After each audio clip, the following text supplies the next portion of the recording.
बिस्मिल्लाहिर्रहमानिर्रहीम। तो आज हम अब स्टार्ट करने लगे हैं ब्लड सप्लाई टू ब्रेन। बहुत आसान सा टॉपिक है, इसके अंदर बहुत मज़े टॉपिक है, आप लोगों को बहुत मज़ा आएगा।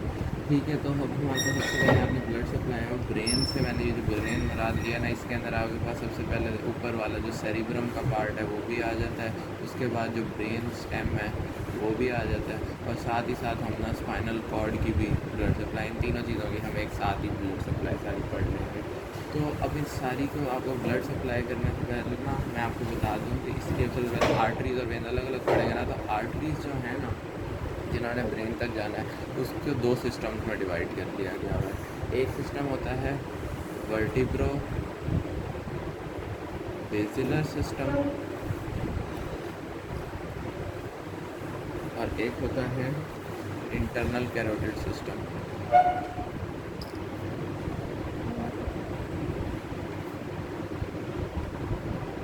जो वर्टिब्रो बेसिलर सिस्टम है ये आपके पास पोस्टीरियर सिस्टम होता है, और ये जो इंटरनल कैरोटिड सिस्टम है ये एंटीरियर, यानी कि वो इंटरनल कैरोटिड आर्टरी आगे से आ रही होती है ऊपर ब्रेन तक, और ये वर्टिब्रो बेसिलर जो है वो पीछे से आ रही होती है, इसलिए इसे हम पोस्टीरियर सिस्टम कहते हैं।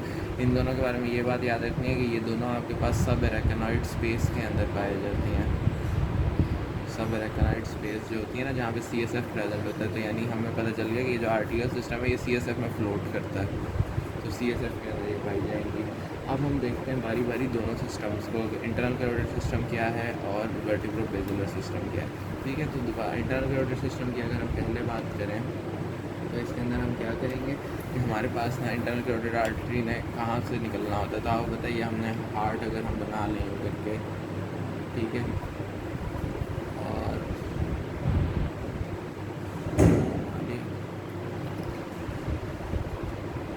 ये हमने यहाँ पे क्या बना लिया है, ये आयोटा बना लिया था। ठीक है, ये आयोटा नीचे आ गया, खैर हमने रफ सा बनाया। ठीक है, ये अब क्या था, हमारे पास आयोटा था। इस आयोटा से हमारे पास यहाँ पे तीन चीज़ें निकल रही थी। ठीक है, इस तरफ जो आपके पास राइट साइड पे जा रही है ना, वो क्या होगी, राइट ब्रेकियोसेफेलिक आर्टरी। बीच में जो होगी वो हो जाएगी आपके पास अब ये लेफ़्ट कॉमन कैरोटिड आर्टरी, और इस तरफ जो जाएगी वो होगी लेफ़्ट सब क्लेवियन आर्टरी। अब ये दोनों राइट साइड पे आपको होता है, इसी ब्रेकियोसेफेलिक जो है ना, ये आगे जाके दो हिस्सों में डिवाइड कर जाती है। जो ऊपर चली जाती है उसे हम राइट कॉमन कैरोटिड आर्टरी कह देते हैं, और जो इस तरफ चली जाती है वो आपके पास राइट सब क्लेवियन आर्टरी हो जाती है। अब इसके अंदर ये जो कॉमन कैरोटिड आर्टरी है ना, बस इनका पॉइंट ऑफ ओरिजिन जो है वो डिफरेंट होता है, बाकी सारी इनका आगे कोर्स सेम होता है। अब हमने एक कॉमन कैरोटिड आर्टरी को ले लिया, यहाँ पे आके हमारे पास एक कॉमन कैरोटिड आर्टरी आ गई। अब ये कॉमन कैरोटिड आर्टरी जो है ना, यहाँ पे एंड पे आके ना एक डायलेशन सी बना देती है। इस डायलेशन को हम नाम दे देते हैं कैरोटिड साइनस का। इसी कैरोटिड साइनस के साथ एक ना पड़े हुए होती है एक बॉडी छोटी सी, इसको कहते हैं कैरोटिड बॉडी। ये जो कैरोटिड साइनस है ना, ये तो आपके पास काम करता है एज अ बेरो रिसेप्टर, और जो कैरोटिड बॉडी है ये काम करता है एज अ कीमो रिसेप्टर। अब हमारे पास ना यहाँ पे ये कैरोटिड साइनस जो था ना, इससे यहाँ पे इससे आगे ना हमारे पास क्या हो जाती है, इसकी बाइफर्केशन। और वो किस लेवल पे होती है, वो जो अपर ना थायराइड कार्टिलेज का जो अपर बॉर्डर होता है ना, उस लेवल के ऊपर ना आपके पास जाके ये हो रही होती है, आई गेस C3-C4 का लेवल होता है वो। तो यहाँ पे आपके पास ना उधर आके बाइफर्केशन होती है। बाइफर्केशन होती है तो यहाँ ना ऊपर बाहर की तरफ तो ये एक्सटर्नल कैरोटिड आर्टरी आ जाती है, और बाकी इस तरफ ज़्यादा ये इंटरनल कैरोटिड आर्टरी निकल आती है। ठीक है, अब इस इंटरनल कैरोटिड आर्टरी ने ऊपर की तरफ जाना है, ठीक है, निकल के। अब ये सारा का सारा किधर हो रहा है, आपकी गर्दन के अंदर हो रहा है ये। ठीक है, ये सारा नेक के अंदर हो रहा है, क्योंकि ये हार्ट से निकली है और आपकी नेक के अंदर पहुंची है ये कैरोटिड आर्टरीज, और उसके बाद ये कैरोटिड शीथ के अंदर ये प्रेजेंट है, और ये आपके पास यूं करके बनी है। अब इसने जाना है ऊपर की तरफ, क्योंकि ब्रेन वगैरह सारा कुछ अंदर स्कल के है, तो इसने गुजर के कहीं से जाना है। ठीक है, तो ये अभी नेक के अंदर चलेगी, उसके बाद इसने बेस ऑफ द स्कल को परफोरेट करना है। किस तरह, यहाँ पे आपके पास एक कनाल होती है, उस कनाल को हम नाम दे देते हैं कैरोटिड कनाल का, कैरोटिड कनाल का। ठीक है, तो इसने क्या करना है, हम इसने ऊपर की तरफ जाना है और इसने कैरोटिड कनाल में से गुजर जाना है। अभी जैसे ही कैरोटिड कनाल में से गुजरेगी ना, फिर क्या होगा, अब मैं इसके लिए ना यहाँ पे आपको ये बना के बता, ये फोरामेन मैग्नम है, ये आपके पास शैला टर्सी का एंटीरियर क्रेनियल फोसा हो गया, मिडिल क्रेनियल फोसा हो गया, पोस्टीरियर क्रेनियल फोसा हो गया। ठीक होगा, यहाँ पे करके आपके पास पड़ा हुआ होता है कैरोटिड कनाल। ठीक हो गया।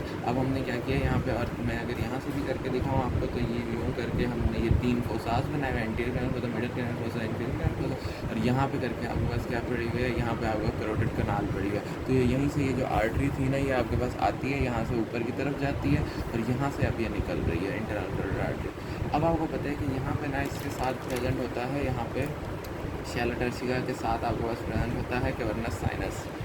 इस कैवर्नस साइनस से अब आपके पास इंटरनल कैरोटिड आर्टरी ना, जब आपने कैवर्नस साइनस पढ़ा होगा तो उसके अंदर से आपके पास इंटरनल कैरोटिड आर्टरी ने गुजरना होता है। तो ये इंटरनल कैरोटिड आर्टरी जो है ना, ये इसके अंदर से गुजरेगी, और इसके अंदर से गुजर के आपके पास ये आगे की तरफ जाएगी। अभी जो शैलो टर्शिका है ना, इसके आगे यहाँ पे जो होते हैं ना, वो होते हैं एंटीरियर क्लियनाइड प्रोसेसेस, और यहाँ जो होते हैं वो होते हैं पोस्टीरियर क्लियनाइड प्रोसेसेस। तो ये अभी जो एंटीरियर क्लियनाइड प्रोसेसेस है ना, ये जो इंटरनल कैरोटिड आर्टरी है ना, ये आपके पास यहाँ पे बाहर निकलेगी, इसके ना उसके बाद यहाँ जाएगी, इस तरफ जाएगी, इसके मीडियली जाएगी, और इसके मीडियली जाके यहाँ पे इसने ड्यूरा मैटर को पियर्स कर देना।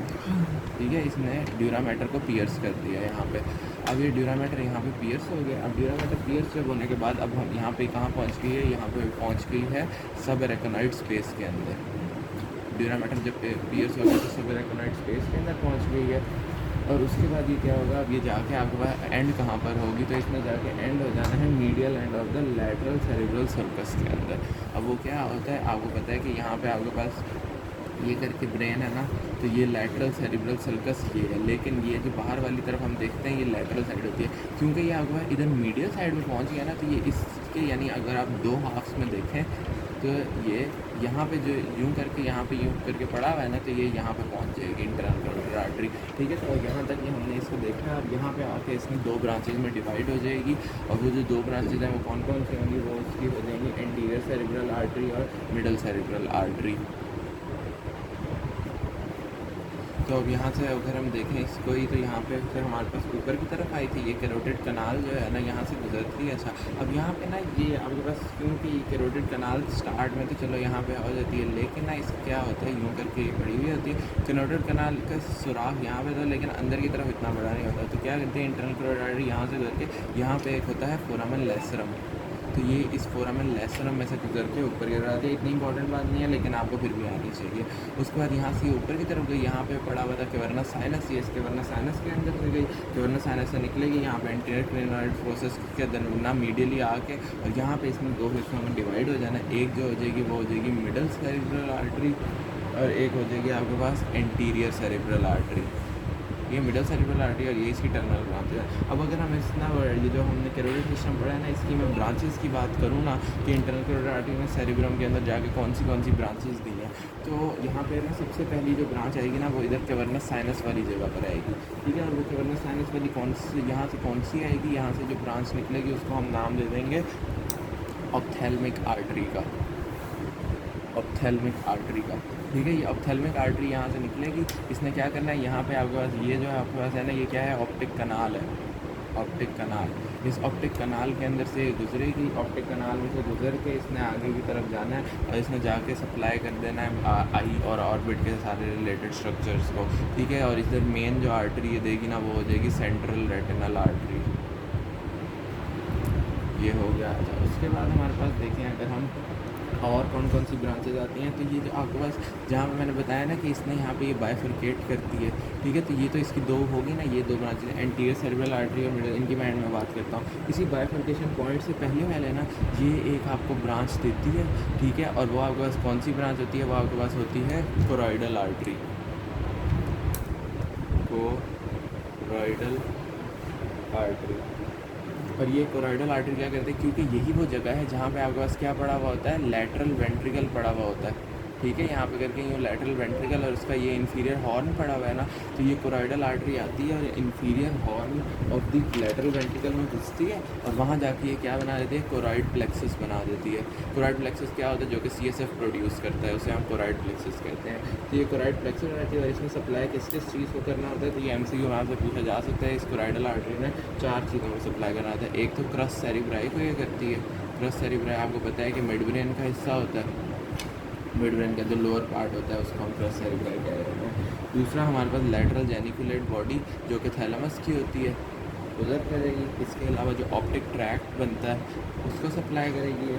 और चौथे नंबर पे जो इंटरनल कैप्सूल बनता है ना, उनको बेसल गैंग्लिया के दरमियान में जो इंटरनल कैप्सूल बनता है, उन 4 चीज़ों को इसने सप्लाई कर देना है, और ना इसने किसने कोराइडल आर्टरी ना। तो ये यहाँ से हमारे पास ये बात होगी। उसके बाद अगर हम देखें कि उन्होंने कहा एक और इधर से ही ब्रांच आएगी, और उस ब्रांच को हम क्या नाम दे देंगे, यहाँ से जो निकलेगा, मैं इसको थोड़ा बड़ा करके बनाऊँ ना, तो ये देखें यहाँ से एंटीरियर, ये एंटीरियर सेरिब्रल आर्टरी, ये मिडल सेरिब्रल आर्टरी, ठीक है। इधर से हमारे पास जो निकल रही थी ना वो थी कोरोइडल आर्टरी। अब क्या होता है, इधर से ना एक पीछे की तरफ जाती है, वो जो पीछे की तरफ जाती है ना, क्योंकि ये एंटीरियर सिस्टम था, अब पीछे की तरफ जा रही है, तो इसने कम्युनिकेट करना है, ठीक है। तो इसको हम कह देंगे posterior communicating artery, posterior communicating artery. और ये जो पोस्टीरियर कम्युनिकेटिंग आर्टरी है ना, ये क्या होती है आपके पास, ये आपके पास होती है जो जिससे ज्वाइन करती है, वो ज्वाइन करती है पोस्टीरियर, हाँ सॉरी, तो हमारे पास ना ये अभी पोस्टीरियर कम्युनिकेटिंग आर्टरी जो है ना, वो जाके करती है पोस्टीरियर सेरिब्रल आर्टरी से ज्वाइन। और पोस्टीरियर सेरिब्रल आर्टरी जो है, ये आपके पास अभी हम जब वर्टिब्रो बेसिलर सिस्टम पढ़ेंगे तो उसमें पढ़ लेंगे किसकी ब्रांच है, लेकिन ये यही वाली जगह जो है ना, इसी की वजह से आपके पास क्या बनता है, सर्कल ऑफ विलस बनता है, जो हम आगे अभी पढ़ेंगे। तो अभी तक हमने यहाँ तक ये कौन कौन सी ब्रांच होगी, कोराइडल आर्टरी होगी, ऑप्थेल्मिक आर्टरी होगी, पोस्टीरियर कम्युनिकेटिंग आर्टरी के बारे में हमने बस ये याद रखना है कि इसने जाके आपके पास पोस्टीरियर सेरिब्रल आर्टरी से जाके ज्वाइन करना है इंटरनल कैरोटिड सिस्टम को। एक और बात याद रखना है कि ये अगर जो पोस्टीरियर कम्युनिकेटिंग आर्टरी है ना, ये आपके पास क्रेनियल नर्व 3 जो होती है ना, उसके ऊपर से आपके पास ये ना रन करती है। तो ये MCQ के तौर पर पूछा जा सकता है। यहाँ तक ये चीज़ होगी। अच्छा, नेक्स्ट अगर हम देखें ना, अब जो आखिरी ब्रांचेज रहे थे, एंटीरियर सेरिब्रल आर्टरी और ना मिडल सेरिब्रल आर्टरी। ये जो एंटीरियर सेरिब्रल आर्टरी है ना, ये क्या करती है आपके पास, इस एंटीरियर सेरिब्रल आर्टरी है ना, यहाँ पे एक और ब्रांच दे देती है, ठीक है। और ये जो एंटीरियर सेरिब्रल आर्टरी ब्रांच देती है ना, इसको हम नाम दे देते हैं एंटीरियर कम्युनिकेटिंग आर्टरी। और ये जो एंटीरियर कम्युनिकेटिंग आर्टरी है, ये क्या करती है, एक साइड की एंटीरियर सेरिब्रल आर्टरी को दूसरी साइड की एंटीरियर सेरिब्रल आर्टरी से जोड़ती है, ठीक हो गया। तो ये आपके पास ये वाली बात होगी, ये भी एंटीरियर सेरिब्रल आर्टरी थी, ये भी एंटीरियर सेरिब्रल आर्टरी थी, इन दोनों को इसने जोड़ दिया, किसने जोड़ दिया, हमारे पास एंटीरियर कम्युनिकेटिंग आर्टरी ने जोड़ दिया। और अच्छा, एक और बात जो MCQ में आपसे पूछी जाएगी कि एंटीरियर सेरिब्रल आर्टरी जो है ना, ये क्या करती है, आपके पास ये लेग एरिया जो होता है ना ऑफ प्री सेंट्रल जाइरस, उसको सप्लाई करती है, ठीक है। अब ये कैसे करती है लेग एरिया को, ये तो ये हमने आपने ना होमंकुलस पढ़ा हुआ होगा, ठीक है। अगर मैं उसको यूँ करके होमंकुलस को बताऊँ ना, तो आपको पता है कि यहाँ पे करके ये लेग थी, ठीक है। उसके बाद फिर यहाँ पे ये सारा ट्रंक होता है, उसके बाद यहाँ पे आपके पास वो सारी ना फिंगर्स वगैरह सारी आ जाती हैं, फिर यहाँ पे आपको फेस वगैरह आ जाता है, और एंड पे आपको बस टंग आ जाती है। तो यही होमंकुलस है। तो मैंने बताया ना, यहाँ पे आपके पास क्या आ गई है, इंटरनल कैरोटिड आर्टरी यहाँ पे बीच के अंदर बिल्कुल आ जाती है। मैंने बताया था इंटरनल कैरोटिड आर्टरी बिल्कुल बीच में आ जाती है। अब जो उसकी जो मीडियल ब्रांच होती है, सॉरी मिडल सेरिब्रल है ना, वो तो आपके पास मिडल सेरिब्रल आर्टरी यहाँ पे जो लैटरल सर्कस था ना, उसके अंदर से गुजर के बाहर आ जाती है। लेकिन जो एंटीरियर सेरिब्रल है ना, वो यहीं तक जाती है, और यहाँ से जाके बस इतने एरिया को सप्लाई करती है। तो यहाँ तक जो सप्लाई करती है, तो ये लेग एरिया होता है, ठीक है। तो इसीलिए आपके पास प्री सेंट्रल गायरस जो होता है ना, जो कि मोटर एरिया होता है, उसके अंदर से सिर्फ लेग एरिया को ये कंट्रोल करती है। तो ये MCQ उसके अंदर आपने बात याद रख लेनी है। नेक्स्ट अगर हम बात देखें, उन्होंने कहा इसमें जाके क्या करना है आपके पास। तो अब हमने ना इसकी जो एंटीरियर सेरिब्रल आर्टरी पढ़ी है, तो इस एंटीरियर सेरिब्रल आर्टरी की एक पढ़ी है हमने कॉर्टिकल ब्रांचेस, और उन कॉर्टिकल ब्रांचेस ने क्या करना है, जाके उन कॉर्टिकल ब्रांचेस ने सप्लाई कर देना है जाके medial surface of cerebral cortex. और ये वाली जगह जो है medial surface of cerebral cortex है ना, तो इस सेरिब्रल कॉर्टेक्स की मीडियल सरफेस को करते हैं ना, और वो भी कौन कौन से lobes, frontal and occipital, sorry frontal and parietal lobes. अच्छा, उसके बाद अगर हम देखें तो इसकी ना कुछ होती है सेंट्रल ब्रांचेस भी। और वो जो सेंट्रल ब्रांचेस है ना, उन्होंने क्या करना होता है, वो जो नीचे करके आपके बेसल गैंग्लिया वगैरह सेंटर में पड़े हुए होते हैं ना, उनको यहाँ पे करके जो सेंटर में पड़े हुए होते हैं यहाँ पे करके, तो उनको जाके ये सप्लाई करती है। तो उसमें से किस किस को सप्लाई कर देगी, जाके आपका इंटरनल कैप्सूल को सप्लाई कर लेगी, इसके अलावा आपका कॉर्डेट न्यूक्लियस को सप्लाई कर देगी, आपके लेंटिफॉर्म न्यूक्लियस को सप्लाई कर देगी। तो इन सारी चीज़ों को आपके पास सप्लाई कर देना। लास्ट रह जाती है इसकी तीसरी ब्रांच जो कि होती है आपके पास मिडल सेरिब्रल आर्टरी। अब जो मिडल सेरिब्रल आर्टरी है ना, उसमें क्या होगा, उस वो आगे आएगा लार्जेस्ट ब्रांच होगी मिडल सेरिब्रल आर्टरी। और इसका मैं बता चुका हूँ कि क्या करेगी, ये यहाँ बीच के अंदर से आएगा, जो लेटरल सर्कस है ना उससे गुजर के ये बाहर की तरफ आ जाएगी। तो इसकी जो आपके पास कॉर्टिकल ब्रांच होगी ना मिडल सेरिब्रल आर्टरी की, उसने जाके आपके पास तमाम मोटर एरिया को, यानी पूरे एक तो ना लेटरल हेमिस्फेयर जो है ना पूरा उसको सप्लाई करना है, और उसमें से भी आपने जो बात याद रखनी है कि लेग एरिया को छोड़ के बाकी सारा जो प्री सेंट्रल जायरस है ना उसको इसी ने सप्लाई करना है। All motor area except leg area को यही सप्लाई करेगी। इसकी जो सेंट्रल ब्रांच है ना वो सेम ही होती है, उसने भी जाके लेंटिफॉर्म न्यूक्लियस, कॉर्डेट न्यूक्लियस और इंटरनल कैप्सूल वगैरह को ही सप्लाई करना होता है। तो यहाँ तक हमारे पास क्या हो जाता है, यहाँ तक हमारे पास ख़त्म हो जाता है आपके पास इंटरनल कैरोटिड सिस्टम। तो अब इंटरनल कैरोटिड सिस्टम को अगर मैं एक तरह से ना यहाँ पे वो कर लूँ, दोबारा से बना लो ना इंटरनल कैरोटिड सिस्टम को, ताकि हमारी एक रिवियंसी भी हो जाए। तो इंटरनल कैरोटिड सिस्टम यहाँ से मेरे पास नीचे से आपके पास क्या आ रही थी, इंटरनल कैरोटिड आर्टरी आ रही थी, यहाँ से आपके पास ना कैरोटिड कनाल में से गुजर के ऊपर की तरफ आ गई है, ठीक है, कवर्नस साइनस में से भी गुजर गई है। उसके बाद एंटीरियर क्लेनाइड प्रोसेस के ना मीडियली उसने ड्यूरा मैटर को पियर्स कर दिया, और उसके बाद एंड में जाकर उसने ब्रांचेस दे दी हैं, एक यहाँ पे एंटीरियर सेरिब्रल आर्टरी दे दी है और एक मिडल सेरिब्रल आर्टरी दे दी है। इसके अलावा यहाँ पे उसने एक कोराइडल आर्टरी दे दी थी, बीच में यहाँ पे जब कैवर्नस साइनस से गुजर रही थी एक ऑप्थेल्मिक आर्टरी दे दी थी जो कि ऑप्टिक कनाल के अंदर से गुजर के आगे की तरफ निकल गई थी। उसके अलावा अगर हम देखें तो एक इसने यहाँ दे देती है एक ब्रांच जिसको हम कह देते हैं पोस्टीरियर कम्युनिकेटिंग आर्टरी, ठीक हो गया। दूसरी तरफ से भी अगर हम देखें ना तो हमारे पास यहाँ पे भी वही है, ये एंटीरियर ना सेरिब्रल आर्टरी, दूसरी तरफ ये इसकी मिडल सेरिब्रल आर्टरी जा रही है, ये कोराइडल आर्टरी जा रही है। इसके अलावा अगर यहाँ से ऑप्थेल्मिक आर्टरी चली जाएगी और पीछे की तरफ जो है ये पोस्टीरियर कम्युनिकेटिंग आर्टरी हो जाएगी, ठीक हो गया। यूँ करके हम बनेंगे, इसका मेरा नाम है choroidal artery, middle cerebral artery, anterior cerebral artery, anterior cerebral artery, इसके अलावा ऑप्थेल्मिक आर्टरी, और ये तो आपका इंटरनल कैरोटिड आर्टरी आ रही थी, ये भी इंटरनल कैरोटिड आर्टरी आ रही थी। अब एक और रह जाती है जो कि आपके पास ये कि एंटीरियर सेरिब्रल आर्टरी को एंटीरियर सेरिब्रल आर्टरी से जोड़ने वाली जो है वो हो जाती है एंटीरियर कम्युनिकेटिंग आर्टरी, ठीक है। तो एंटीरियर कम्युनिकेटिंग आर्टरी यहाँ पे ये जो है ये पोस्टीरियर कम्युनिकेटिंग आर्टरी, ठीक हो गया। तो यहाँ तक हमने ये कर लिया। अभी तक ये सर्कल पूरा नहीं हो पाया, तो अब हमने सर्कल को पूरा करने के लिए पीछे से हमने सिस्टम को लेकर आना है, और वो सिस्टम कौन सा, वर्टिब्रो ब्रेसिलर सिस्टम, वो हम इंशाल्लाह नेक्स्ट वीडियो में करते हैं।